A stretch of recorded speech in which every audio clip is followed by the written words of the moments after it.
My name is Ken Goldberg, and I want to welcome you to the Art, Technology, and Culture Colloquium's 20th year.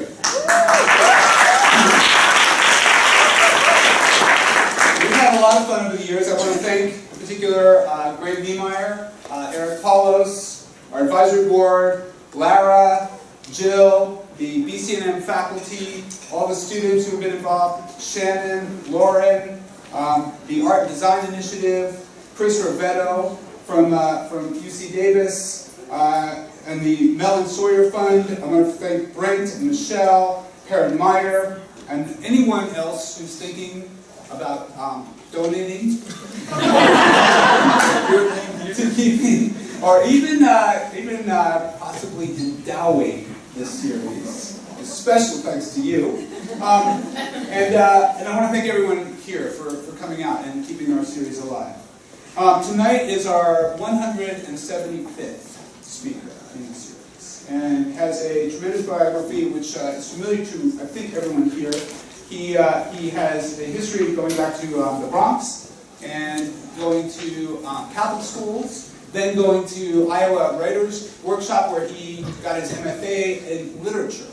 And our speaker tonight is first a poet, and actually worked as a poet for over a decade in the 60s, and then became enamored with film and video and moved into videos and performances, and pioneered a number of major works in a hugely productive, prolific period of time, and then had made another shift in his life to move into architecture and design.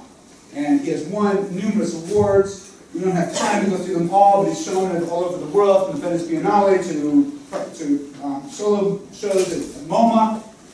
He has won awards from the American Academy in Rome, Guggenheim. He was named 2012 Designer of the Year by the Miami Design Organization. He has taught at Nova Scotia, in the Cooper Union Art Institute in Chicago, Yale University, and is now at Pratt Institute. He has made a mark on many of these fields, but what I want to leave you with is a question that it feels like we're all asking a question these days about what's beneath the surface. From Edward Snowden's revelations to Chinese Trojan horses to Greek debt strategies to Hillary's emails to Iran's nuclear deals, from the stock market bubbles to the Pope's encyclicals, from VW to Planned Parenthood to Pluto to Donald Trump's toupee to last night's total lunar eclipse. The question we're all asking is, what exactly lies beneath the surface? And our speaker tonight is uniquely qualified to answer that question. Please join me in welcoming Vito Acconci.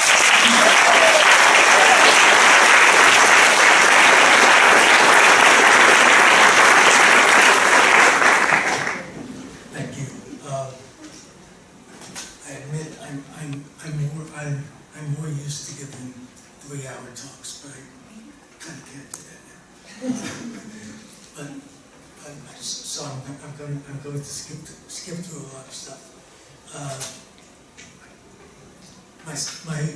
My work began with writing, with poetry, and I want to give some examples. A poem depending on brackets. So one of the 3 brackets is filled. I have to go through it fast. Here, there, here and there. I say here. I do not say now. Or a poem that begins with a period. After the period, it says, I say, I have made my point. I make it again. Now you get the point. Or kind of trying to use a page and skipping to not so much skipping, but to give just to give you an idea. The poem is called Contented. Taking off from the idea of content. He was small, page 1. until after he was growing up, page 2. For a while he was growing, page 3, as well as much as and so. Or well, this poem goes from regular language to kind of shouting language. Once there was a man, do not read this, do not read this, I say. Twice there were 2 men, skip this, I tell you and you. Or a poem that takes off from the dictionary. Let it go, and then I go to every word after go until I get to the bottom of the page. Let it go, go a ball, go a batter, go a butter. Or on the one hand, there is a finger.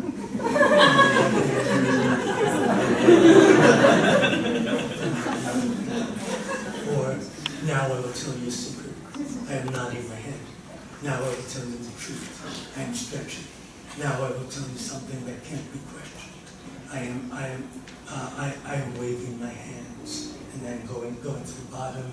Now I am walking like this. Now I am building it that way. Now I am removing it that way. Sorry. Now I am removing it in this manner. Now I am putting it in place, just like that. Now I'm looking at it, that's how. Now I am taking it this way. Or a poem based on a more famous poet's poem, an Ezra Pound poem called Alba. So everything in parentheses is the words I've added. For example, as cool and cool. Furthermore, as the pain until as the pale until paler until wet. In fact, leaves in a manner of speaking. If you leave it to me, of live, no, lily of the valley. They run down from the hills. Or a poem using boxes.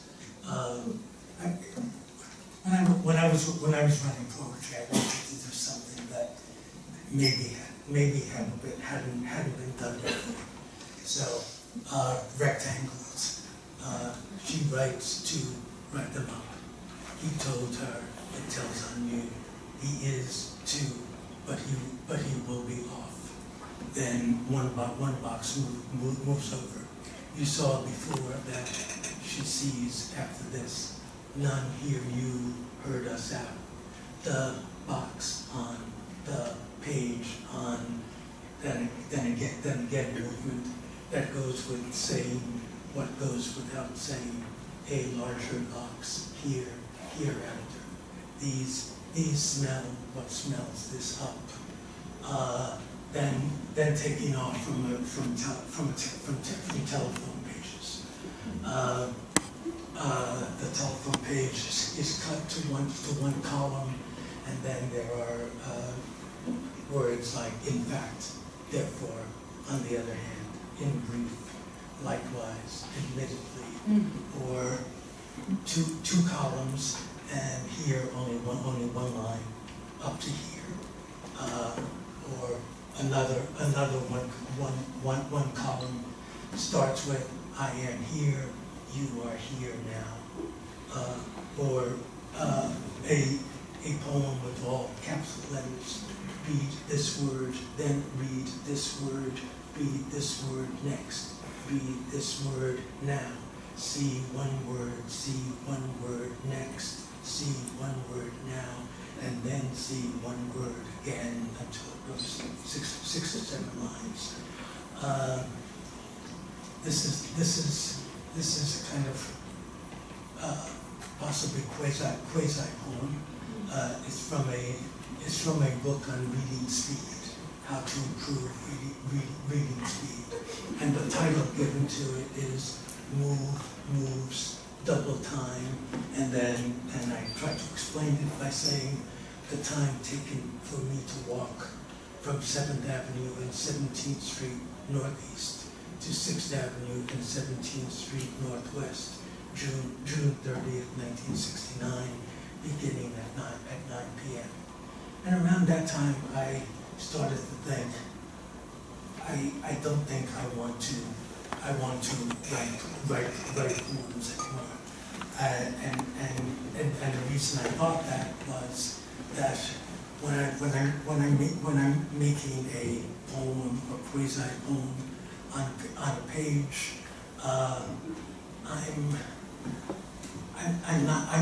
not really connecting with the page. So this was a piece done in 1969. Each day I would follow a person, starting from I think the 3rd of October, going to the 29th of October, and but in New York, everybody's following somebody.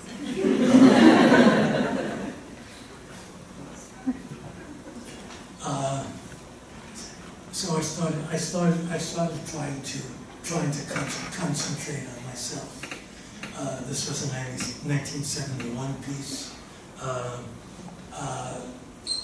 I'm on a stool at the foot of the stairs in a basement. I'm blindfolded, and I have with me 2 lead pipes and a crowbar.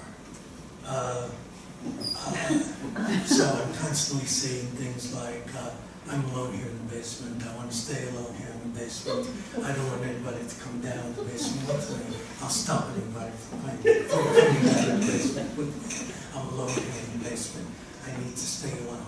So anytime I heard somebody, because people in New York get a little, they started screaming things like, I'm gonna get him, or something. But it was a kind of hypnotism exercise. In the first hour, even though I was repeating these words, it wasn't until the second hour that I started to hypnotize myself. I had read a lot about hypnotizing, and most of the things I read said that probably after about 3 hours, the hypnotism would wear off. So I had to set a kind of problem for myself. Since I was blindfolded, I couldn't see what time it was. So I set a little alarm for 3 hours, and once the alarm rang, the hypnotism was broken.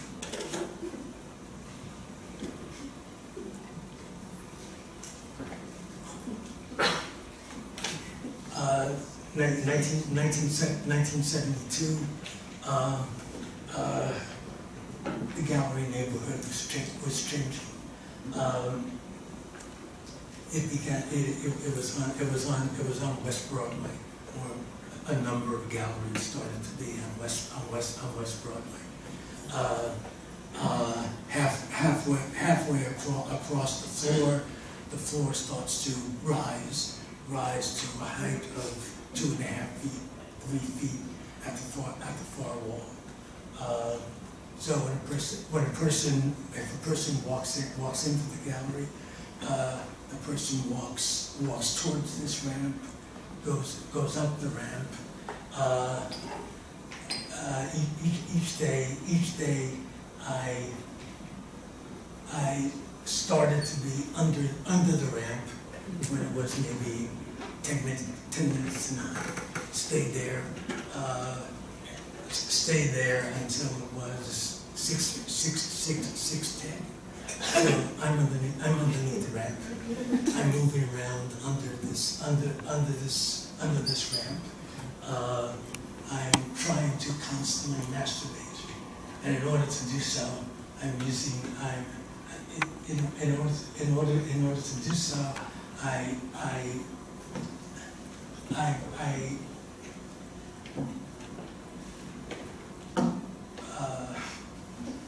but I don't know what I can say about masturbation. Some people stay here.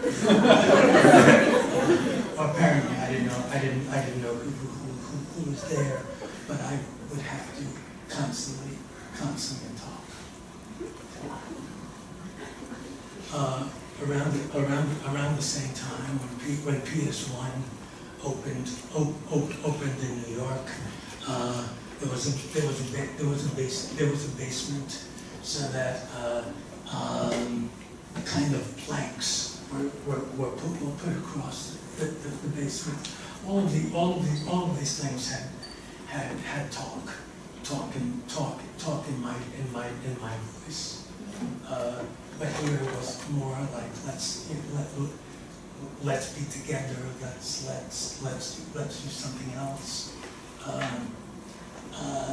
1976.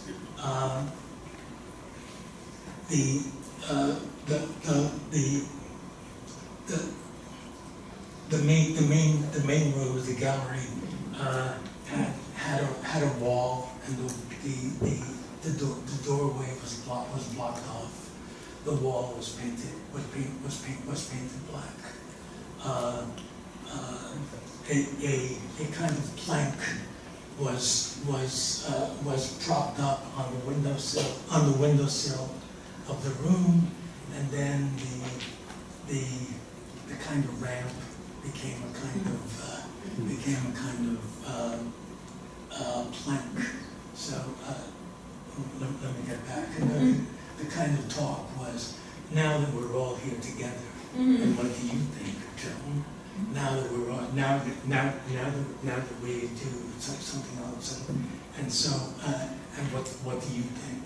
It went from a woman's name to a man's name.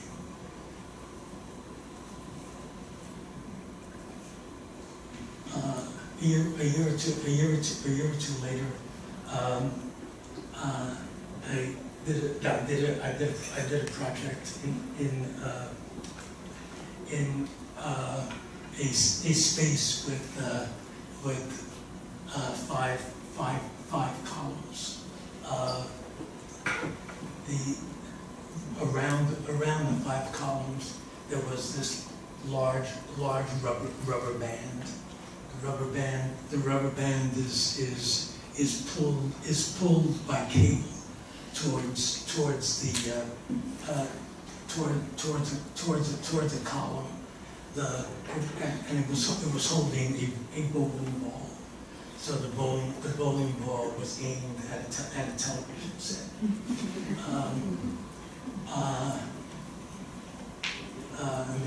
Maybe a few months after that, I did a project for the kind of biennale, a rope ladder with the rope ladder had these rungs. They went from the top of the Whitney to the bottom of the Whitney, and the speakers kind of transferred my voice. So the voice started from the top, went down to the bottom, whereas another voice started at the bottom, went to the top.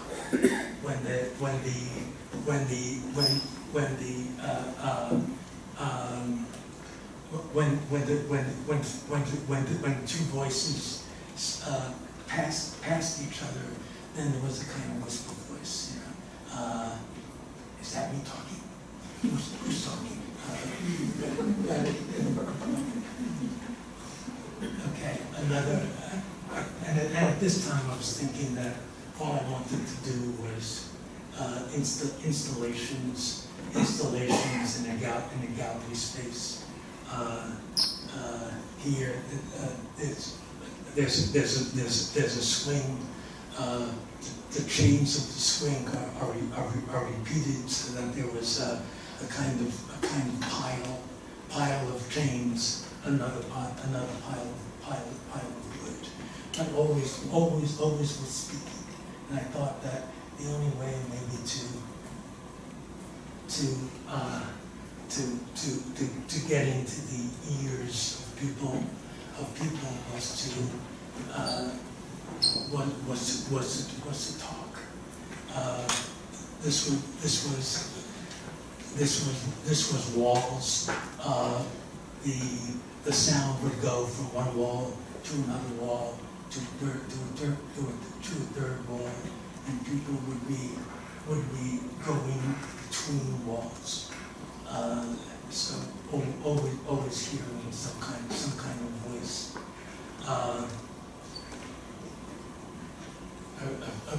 A piece done in Italy with a very high ladder.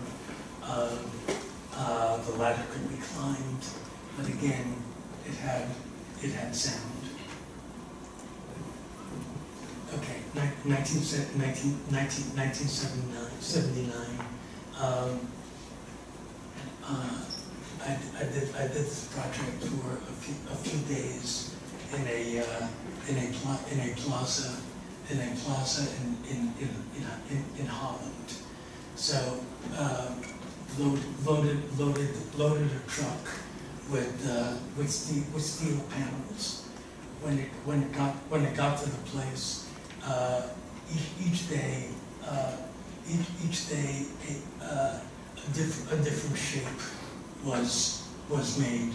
A group of steps leading up to a wall.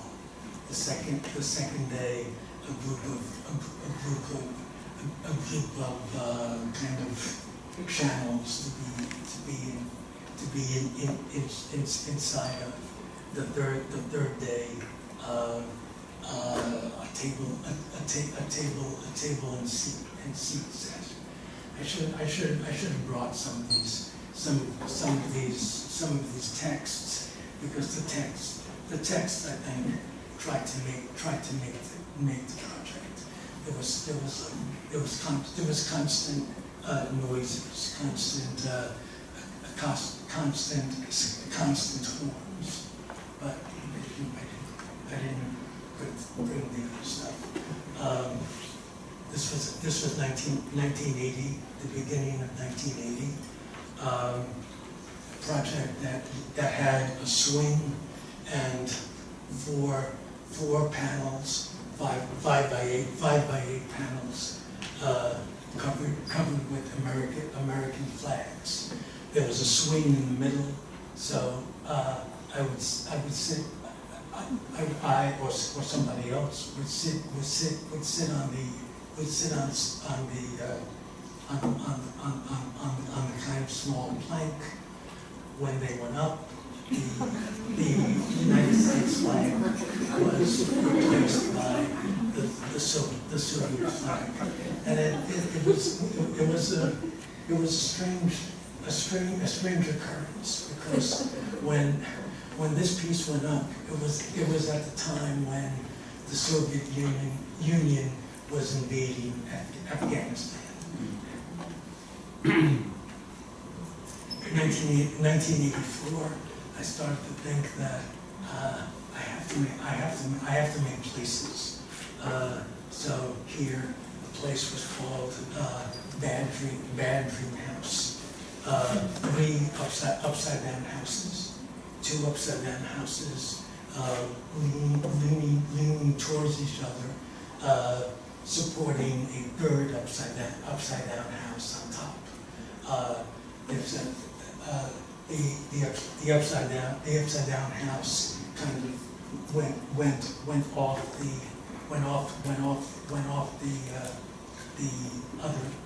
the other houses. So you can enter. You could sit at a kind of upside down table, or you could go upstairs. Now that the houses were upside down, the steps of the house became seating places. The third house on top was made of transparent and translucent see-through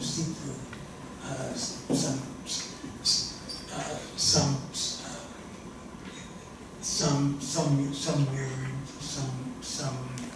some using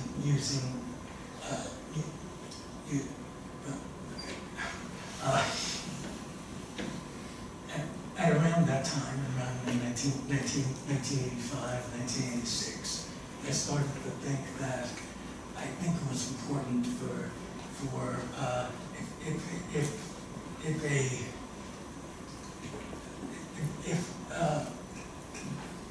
this was a piece called ladder lounge chair, aluminum ladders put together, but they could then become a lounge chair. So you can have a place to sit, not the most comfortable place, or a 1985 project where an 8-foot high wall, 8 foot by 16 feet, and it was 2 feet wide. So there were figures, but you could then enter the figure, and it was the inside of the chairs was a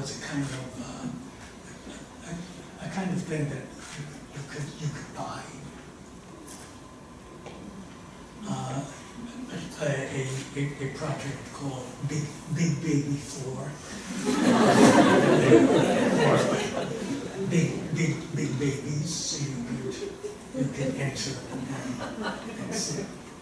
Or same year, 1985, a project called Maze Table. It was all made of glass. There was an entrance at each of the 4 corners, so you could sit and slide from one edge of the table to another edge of the table. So that there's a person who I think some of you would know, but this person was feeding her baby on the chairs. Or a piece. These were all in a year or two. A mirrored wedge shape that would lead to a seat. So by the time of the 80s, I thought I had to make projects that could be used by people. This was done in Holland. What you're seeing as kind of black is a kind of wedge shape. So we cut off. I mean, all these projects were done not only by me but by other people. Because I realized that I really didn't know how to build anything, but I could talk with people and say, you know, what could happen. So this wedge shape goes out into the water. It's lowered so that you can walk from the high end down to the water, and there was a kind of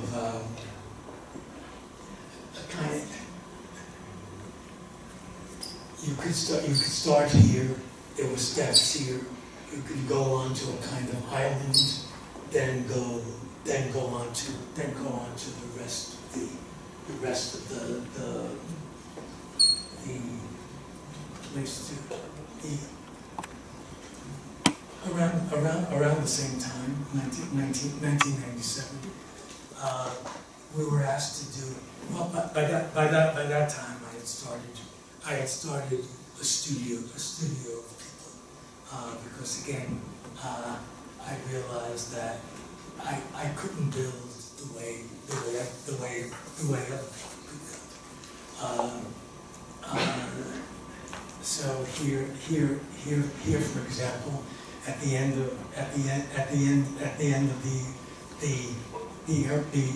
the airport,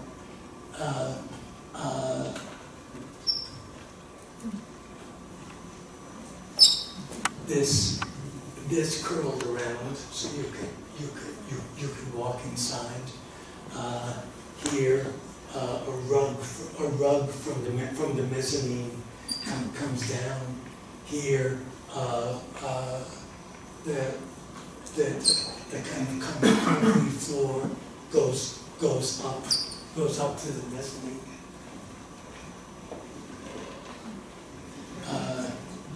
So when this thing comes over, it's replaced by plantings.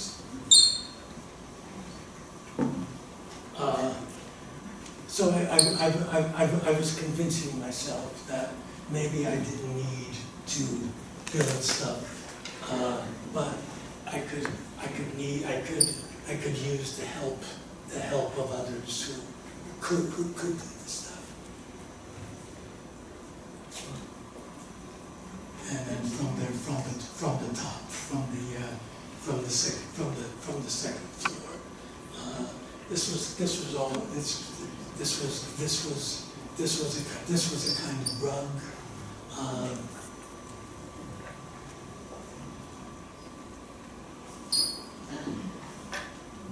Okay, I started to think maybe I started to think that maybe things didn't have to be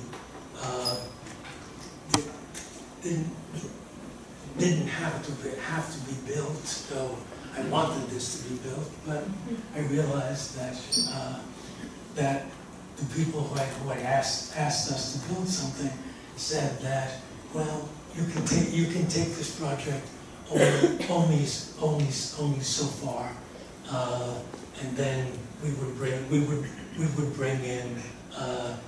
bring in some French architects to do this. But I thought, I don't think we want to do that. But it was a kind of interesting, or it would have been an interesting place. These were like hollow places that could serve as shelters, that could serve as homes. And the coming out of the hill is a place that a person starts to go inside. Okay, around that time, or sometime in the 90s, I realized that I wanted to clothing started to interest me. But because I probably used the notion of everybody has to wear clothes. So this became a kind of thing that you would put around yourself.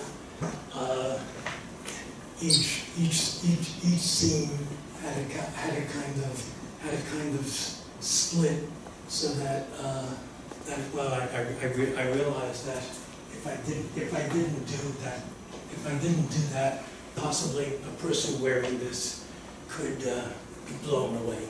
I learned things as I go. So you could put one end around your waist, another end around your wrist, or you can put it tighter, or you can also bring another person inside with you. And around that time, the notion of products started. I wanted to deal with everything that people could possibly use. So at that time, Alessi, the Italian company, asked me for 4 or 5 people to do a coffee and tea set.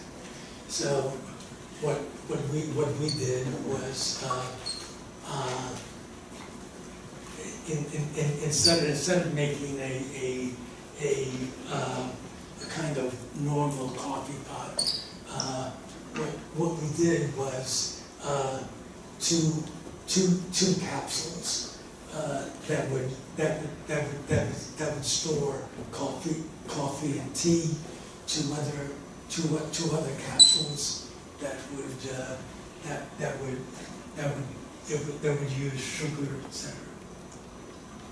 So it became like this. It never was built. Hoped it would be. But out of each of these parts,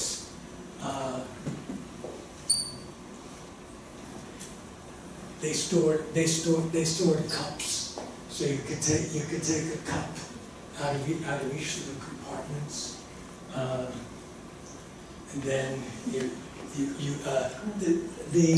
this coffee pot, it wasn't exactly a pot, but it had four flat points. So you could rest it on one flat point, put the cup inside, press the cup up, and coffee would come out. Or of course you can make a mistake. Around the same time, I thought the notions of pieces and projects that people could use was probably the most important kind of thing. So this was a seat based on the notion of a Moebius strip, and the Moebius strip then would circle around itself, so that people could sit here.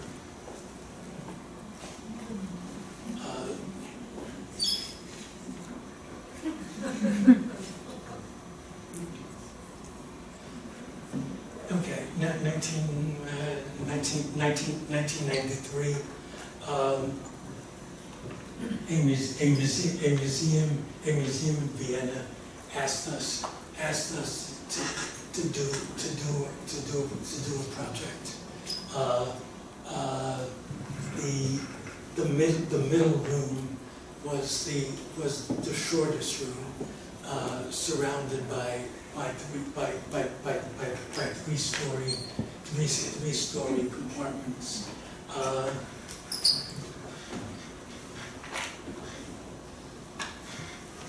This was a project that I started to think, maybe I or we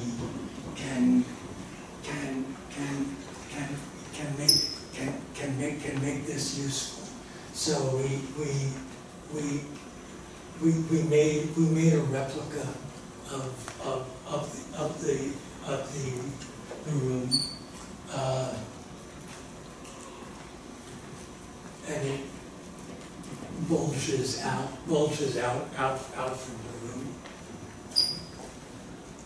So as people went inside, there was instead of having one kind of transparent plane, we had kind of three.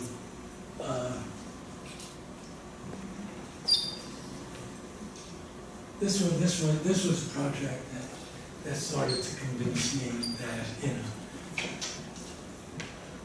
maybe I didn't have to go to architecture school. maybe we could do this on our own.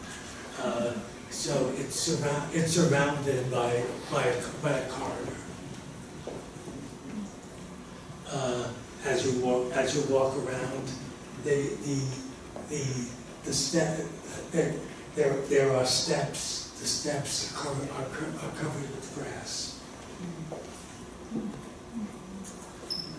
So these were kind of partial columns, and this is as you go around, you see the actual glass. There was a park across the street, and we made this arrangement to borrow a tree from the park. So the tree would grow out of here, and we would take out a panel or two so the tree could go through the panel. And I think the mid-90s started to convince us that, maybe we can be architects. At the same time, 1993, Stephen Hall, the architect, and the Acconci studio thought that we could make this place a storefront for art and architecture. But there were cuts. Well, we made cuts, and once we made cuts, we could open all the walls. But, something could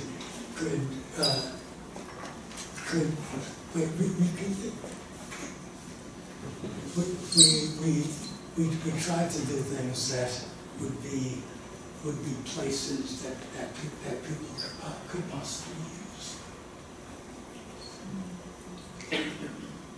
It was supposed to be up for two years, but it was 1993 and it's still up. But revised, I think, renovated. Okay. The notion of transportation was and still is important to us. So this was a place in Holland. A conventional rowboat is sort of pushed into the grass and earth, and it faces another circle, or it faces a circle with a boat in it. So if you step out onto that circle, you can now have your own island floating out to sea. Well, not sea. The notion of transport, the notion of vehicles, started to be important to us. I think the same year, around 2003, we rented a truck. The truck had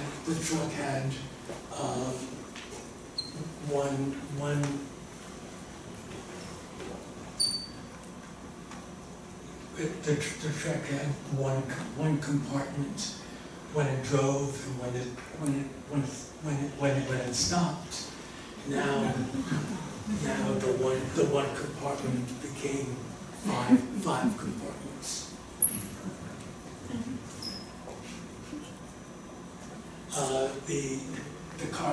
The corrugated materials then became a place for a chair, a place for a table. The smallest compartment was, and these were all usable. You could fold this down so that it became a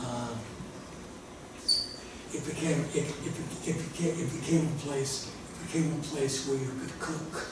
It became a place where you could use a toilet.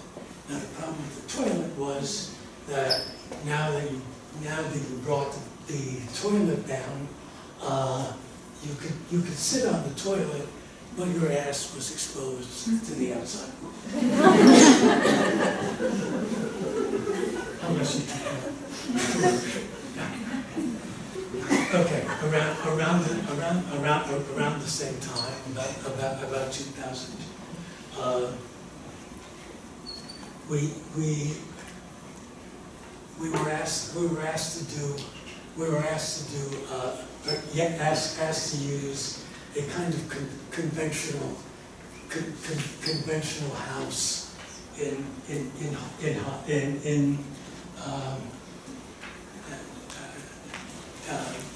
this was in Japan.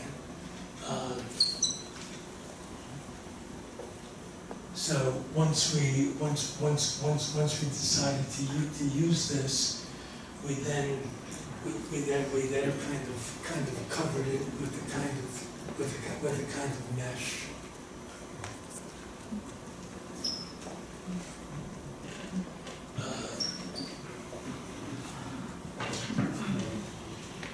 So there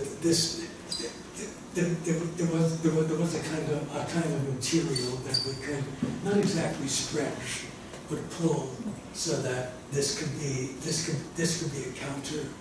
These could be shelves. It's still there. It was in 2000. Now it's 15 years later. But everything was it didn't exactly stretch, but we could pull these things so that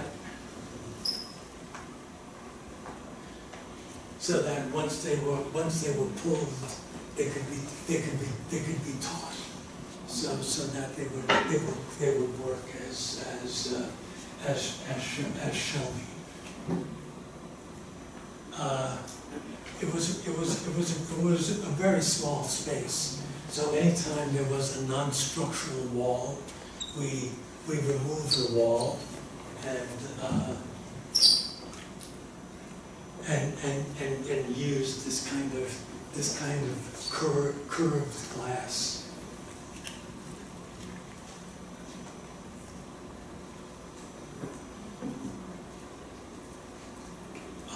There's a second floor, and we tried to use the second floor. We tried to use the second floor by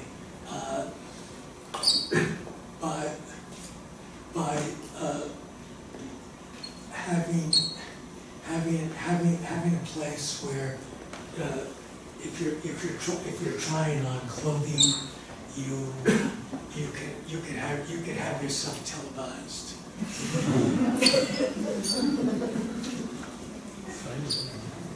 Okay. Around the same time, we did something called a Klein bottle playground.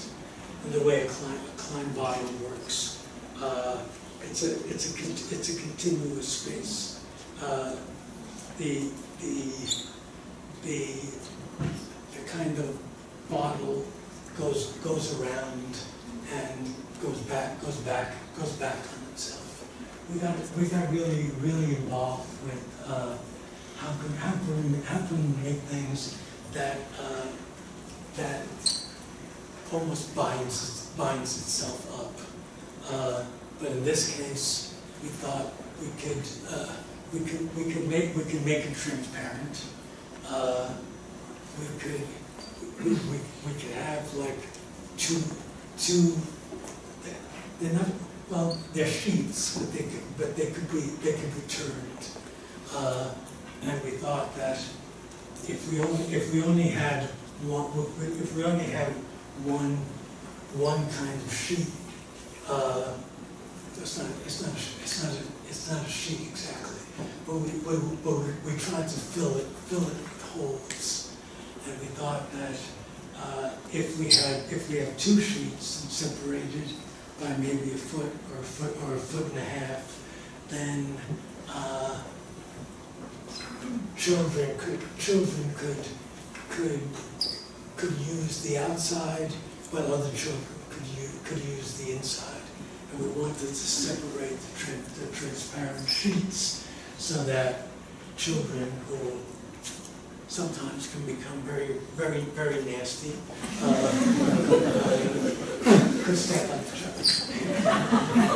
But we're trying to keep them from stepping on each other. This was never built. Possibly confused.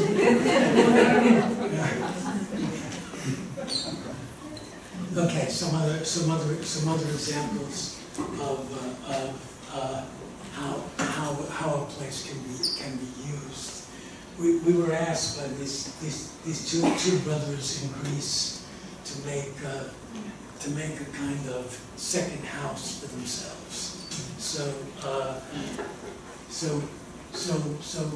what we did was that one brother would live on this part, another brother would live on the other part, so that they would be together, but again, they would always be in some kind of togetherness.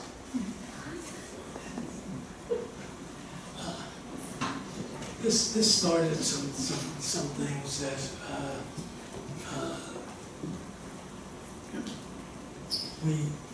we entered this competition for a library.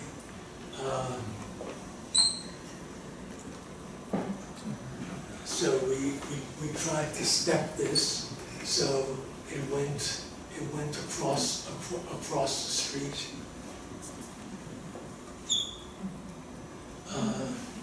And we thought that maybe this could be the beginning of these kinds of stretching places.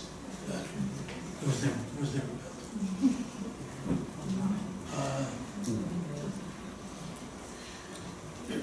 2001, we tried to suggest now that this place was destroyed,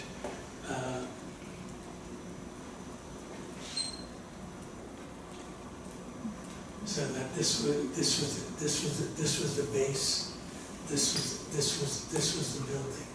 We kind of shot these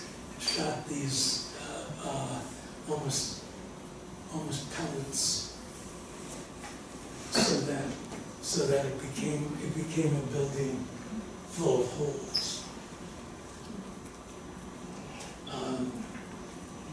So that you could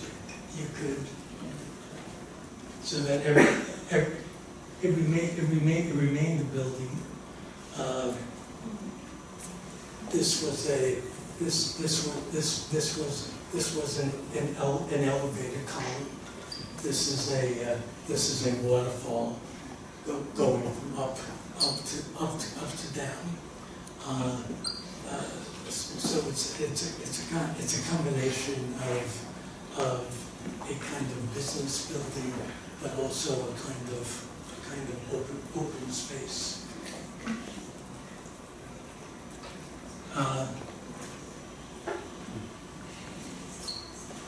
We tried to propose a well, this was a few years ago.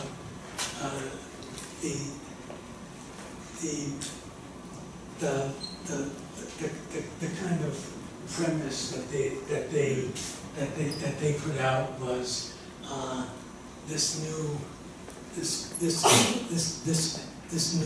new kind of column had to be very, very thick, and we thought, I think that's a mistake.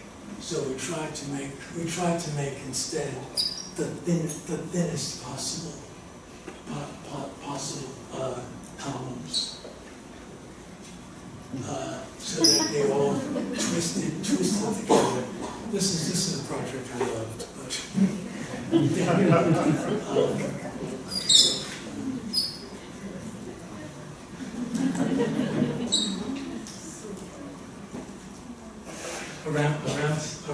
around the same time, we were asked by some people in Massachusetts to make a kind of bus stop. So we picked a place where there was a large tree,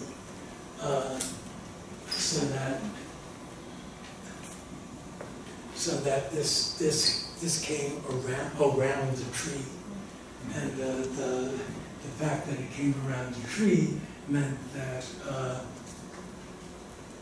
if it was raining or snowing, you could sit around this, but all the snow would be going on the tree.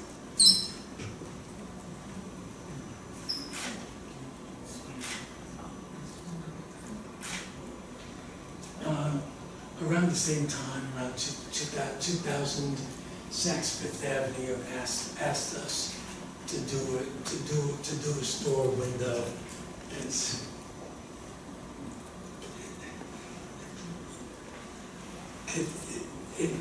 It's almost all made of mirrors. So a mannequin would be standing on the window. So the mannequin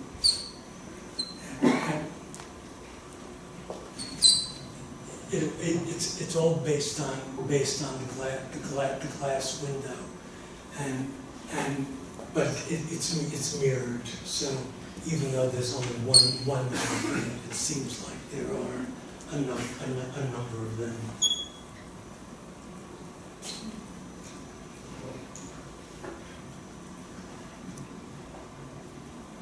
Around the same time, a project we did in Tokyo.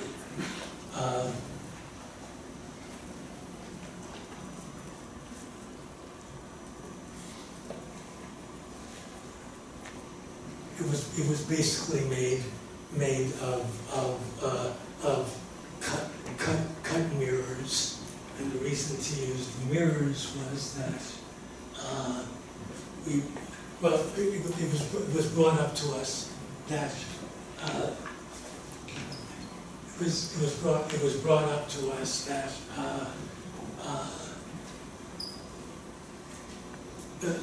the people who asked us to do this said that these buildings were very, very tall, and they were afraid that people were going to be afraid to use it. So all the mirrors then reflected a building, so the buildings came down to the ground.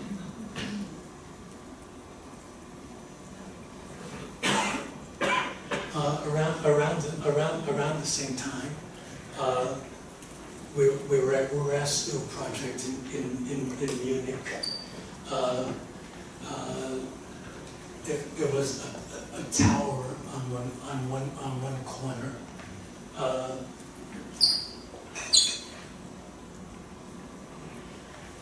So the top of the tower was used as a place for a wind turbine, a wind wheel.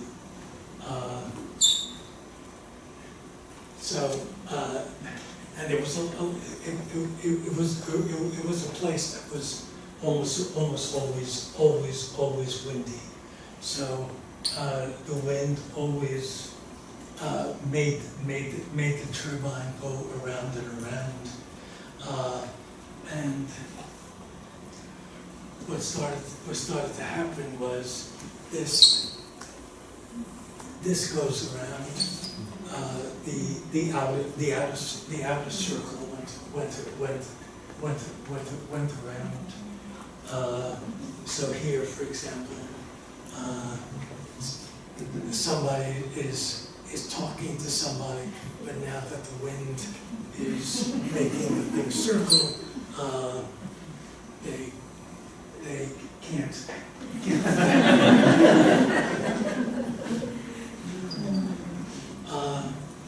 2002, 2003, we were asked to use the river Muir as a place for a kind of simple project. It was based on one side is coming over the bottom. So this is an indoor place. This is an outdoor place.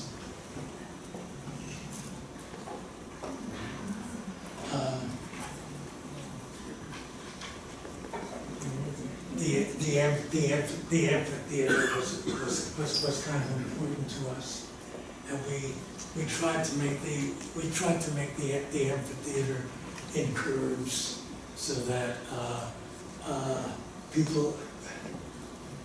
a person can sit here, another person there, and a third person.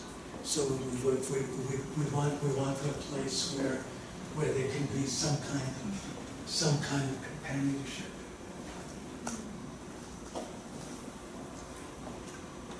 This is the inside. These people are entering a restaurant and a bar. So as you go inside, you go under this kind of canopy. The canopy comes down to the floor, so that it becomes a kind of sofa system, couch system. There were, I always was kind of depressed about these seats. They seemed too heavy, but we couldn't do them over.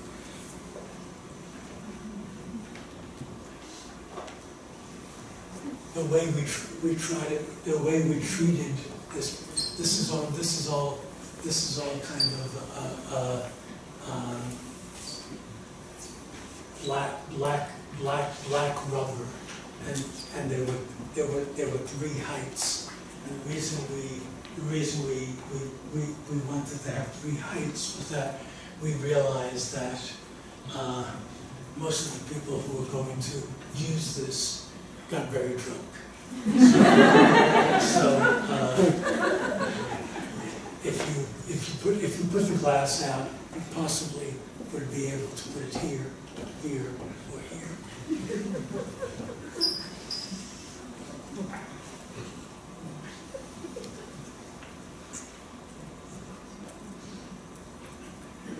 This was subway station. They asked us to redo the subway station.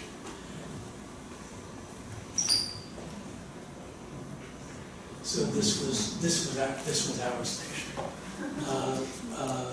and it had a wall that would bulge out and go back in.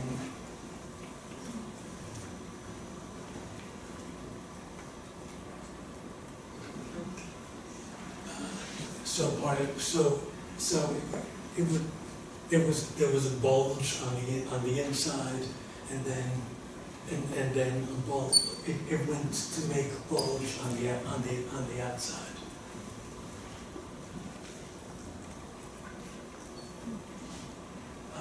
But we thought that we wanted to have places to see out. But we also thought it was kind of important to have seating.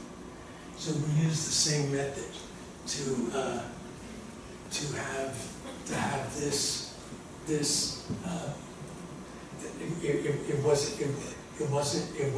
It wasn't glass, so somebody could sit inside here and then outside.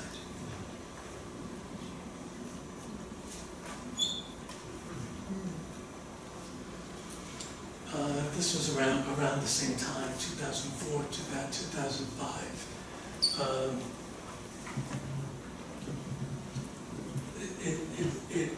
It was a building that had a kind of canopy,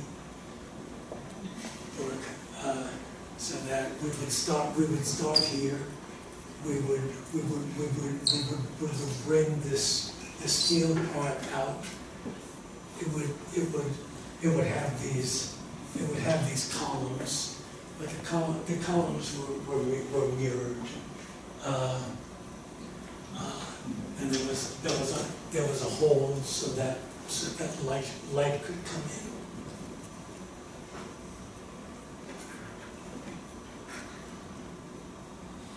in. And this was pointed towards the entrance to the place.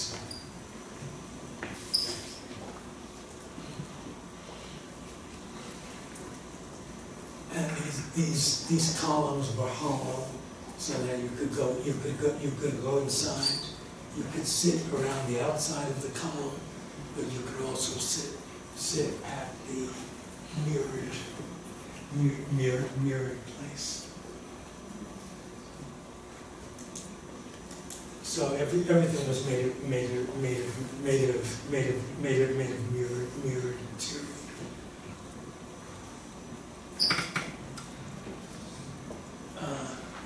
We tried to shape the columns so that the inside would reflect the blue of the sky.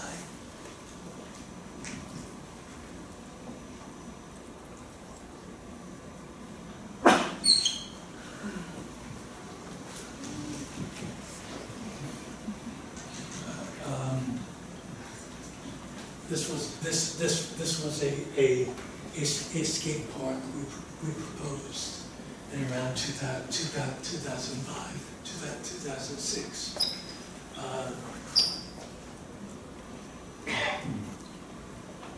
There were three high points on the site. So this was a kind of bridge over a restaurant.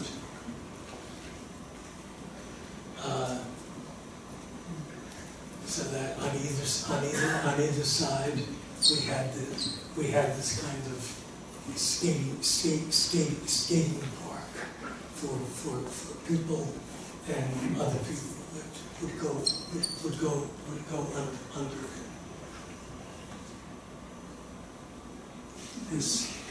I don't think anybody can skate that high. We make mistakes.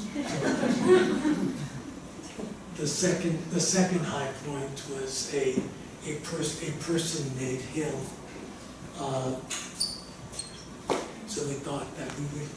we would use this as a place to go inside. So this goes towards the hill instead of going on top of the hill. It kind of broke through so that this became an indoor space for skateboarders. The third high point was a kind of slope, and this became a place where the inside places were all curved, but these were more like steps, so a person could hop onto a step. And the last part was this place. Well, we started to learn things. We realized that if a person was using this to go up, we needed to have a place where a person using this place could come down and not necessarily go in the water.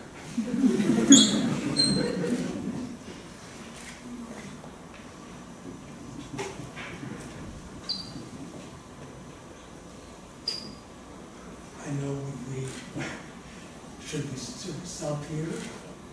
I don't know. You want to take some questions? Okay. All right. Good, let's stop here. Thank you very much.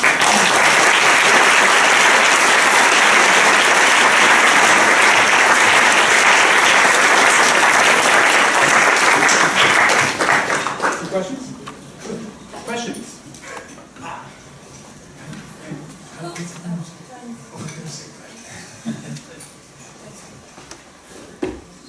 Mr. Acconci, who were some of your artistic influences, and were there particular pieces that were... I don't think of this stuff as art. I think of this art as architecture. I don't particularly like it. Art is things that you stand here and the art is there on the wall.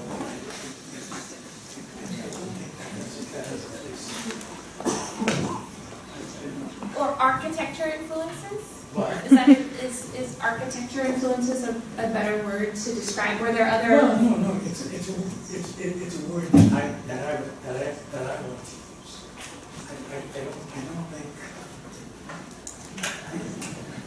I think architecture has a purpose. I'm not sure what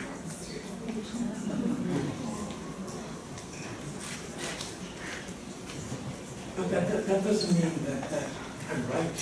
I'm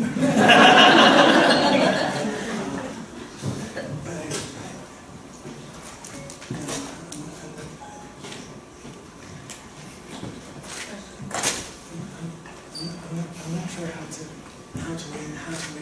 answer that. Because I really feel that I think architecture has a use. Art has more of a very personal story. But that's what doesn't mean I'm necessarily right. I mean, there are architects that I'm interested in. Older ones like Renzo Piano and younger ones like there are a lot of younger architects now, especially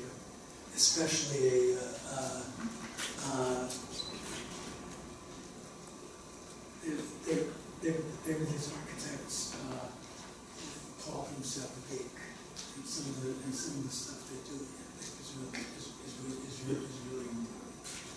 Or it could could be important. I'm starting to think they're doing too much at the same time.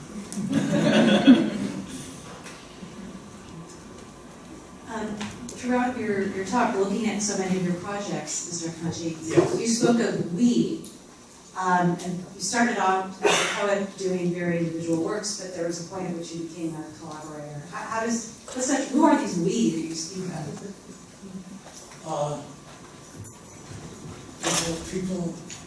People who are, beginning architects. I don't think I can work with non-architects, because I really think it's important to. I think we would always fall behind if I'm using non-architects. Does that mean architecture is so important to me? It is, if you want to make places that people can use.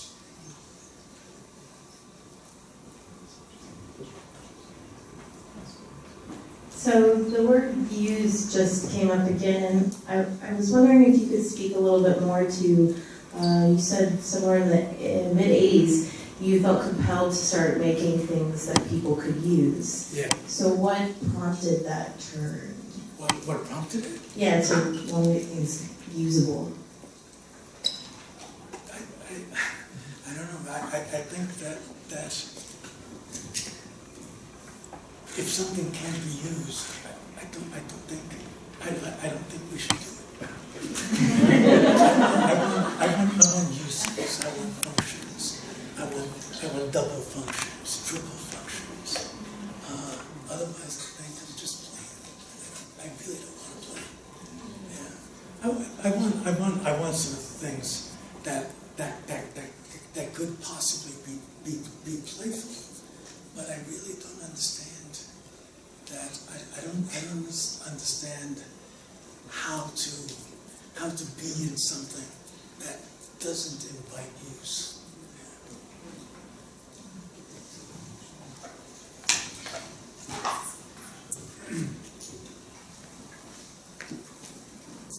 Thank you. What is the function of poetry? Function of poetry? Playing with words, and really trying to play with words and make them have other uses. I think the only thing that poetry can possibly do is try to spread words, try to stretch words. They used to happen more in the 70s, like poets like Aram Saroyan or stuff that I did. But now I'm not sure. There are other poets that wrote things earlier. William Carlos Williams was a very important poet. But the time passed, I think.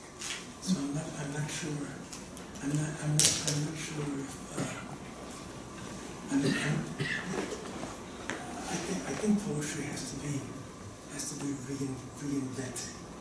I think all stuff dies. Yeah. Or that doesn't mean that I can't find something in a William Carlos Williams poem that he probably wrote in the 30s or 40s. But that's a long time ago now. Yeah. Thank you. Put your names up if you have a question, because we'll come around to you as best we can. Vito, I have one quick one for you. I'm curious about your, sorry, over here. I'm hiding over in this part. Yeah. If you could say a little more about, you mentioned you're influenced by filmmakers like Hitchcock. And I'm curious if you could say a little more about... Not only Hitchcock. No, but... I mean, my favorite filmmaker is Godard. And he will always be, even though I don't particularly like like a lot of the newer stuff, but he totally changed. I don't think,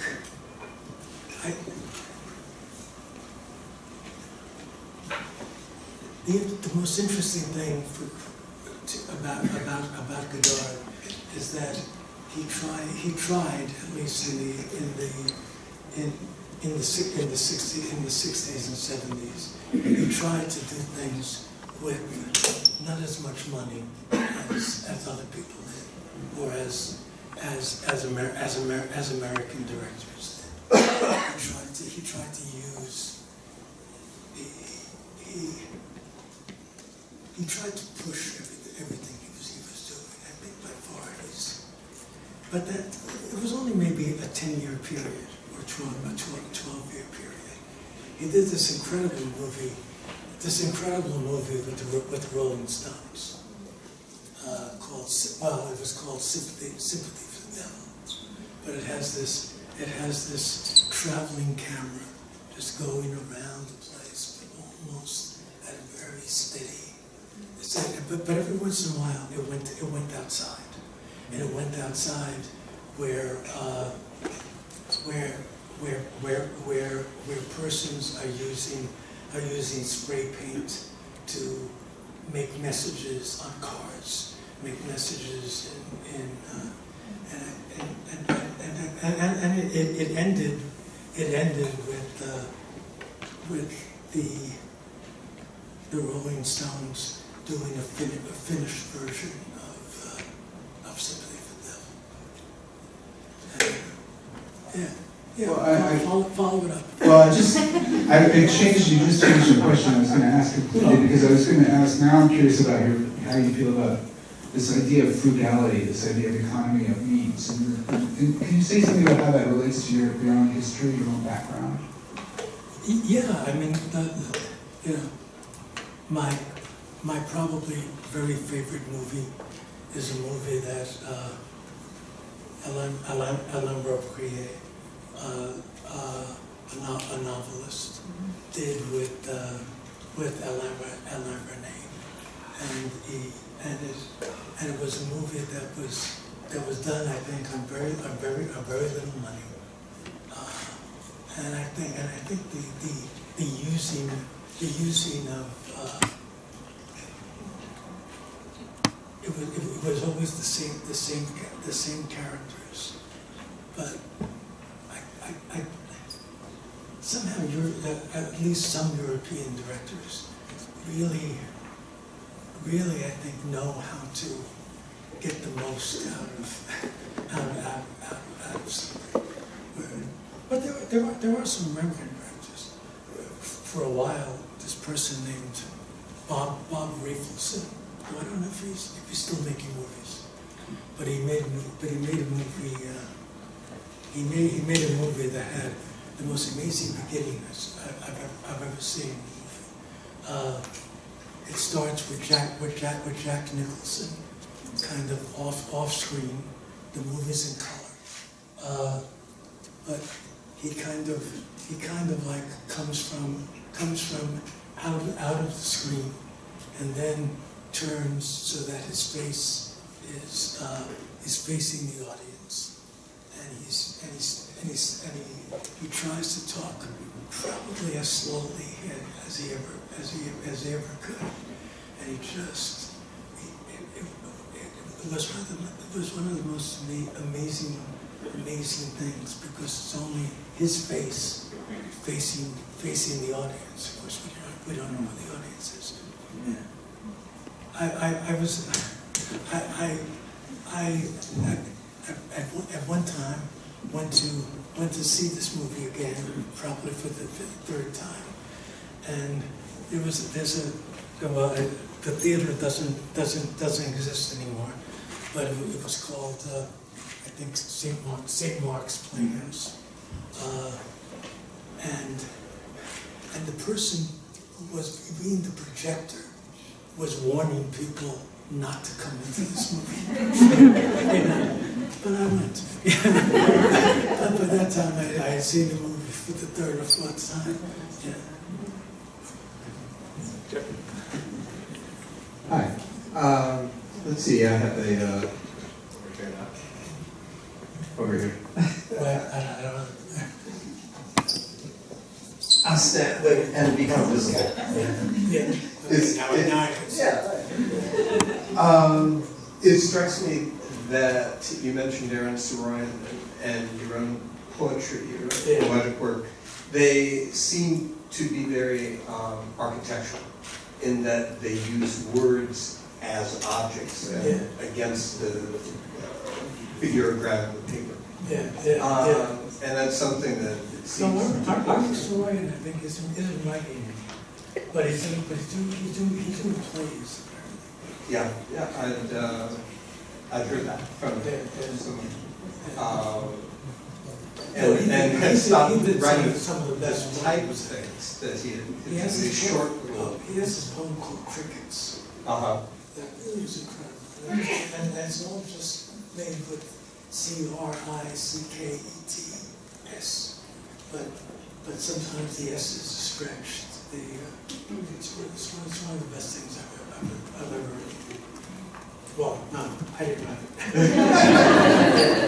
I wish I had written it. Let me take this one step from actually making the question.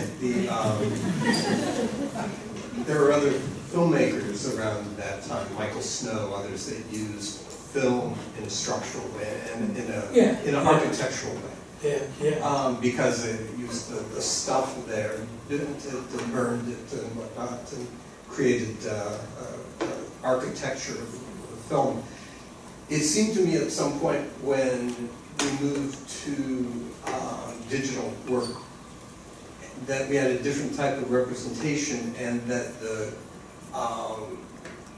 the stuff was no longer there to make architecture, and it became a problem that you either had to leave behind or somehow morph into using a different type of logic. And you're old enough to go through the time, but I don't know if you have this problem. I don't think I know exactly what you mean. Well, if you could have a Michael Snow piece that had to do with burning an image or light into film, and actually have the burning itself be part of the sculpture. When you go to digital, you don't have that type of thing because you have a different type of representation that doesn't have that concrete element in it. It doesn't have that. Doesn't have that anchor in the reality. And that may not be a problem that came around for you, but it's one in my life that I found, and has to do with architecture and the problems of architecture in the digital world. Anyway, that was my positive. Yeah. But do you think it seems like you're separating digital from non-digital?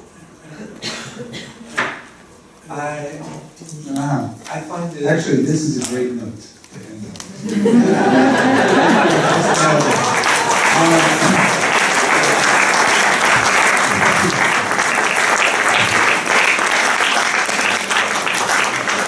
Can we quote you on that? I have to say, we've had so many speakers over the years, but Mr. Acconci, there's an incredible presence that you evince in every interaction, and I think you've done that all with us tonight, and it is remarkable and unique, and I want to thank you from all of us for your time here tonight.